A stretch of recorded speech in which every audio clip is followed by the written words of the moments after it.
వికారాబాద్ జిల్లాలో పార్లమెంట్ ఎన్నికలకు ఏర్పాట్లు చురుగ్గా జరుగుతున్నాయి. ఎన్నికల సహాయ అధికారి తాండూరు ఆర్డీఓ శ్రీనివాసరావు పర్యవేక్షణలో తాండూరు అసెంబ్లీ సెగ్మెంట్ కోసం కావాల్సిన ఈవీఎం, వీవీప్యాడ్ యంత్రాలను వికారాబాద్ నుంచి తరలించారు. తాండూరులోని సెయింట్ మార్క్ స్కూల్లో స్ట్రాంగ్ రూంలో ఈవీఎం యంత్రాలను భద్రపరిచారు.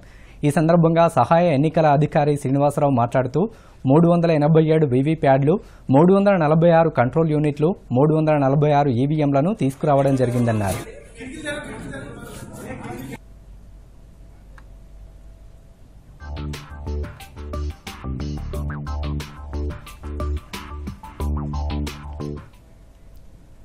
ఈవీఎంలు అంటే బ్యాలెట్ యూనిట్, కంట్రోల్ యూనిట్, అదేవిధంగా వీవీప్యాడ్స్ మన తాండూరు అసెంబ్లీ నియోజకవర్గం సంబంధించి మొత్తం 277 ఈవీఎంస్ తీసుకోవడం జరిగింది. 346 బ్యాలెట్, 346 బ్యాలెట్ యూనిట్లు, 346 కంట్రోల్ యూనిట్స్, అదేవిధంగా 387 వీవీప్యాడ్స్ ఈ రాబోయే పార్లమెంట్ ఎలక్షన్ దృష్టిలో పెట్టుకుని ఈ స్ట్రాంగ్ రూమ్ కు ఈరోజు వేర్ హౌస్ వికారాబాద్ నుంచి చేరవేయడం జరిగింది.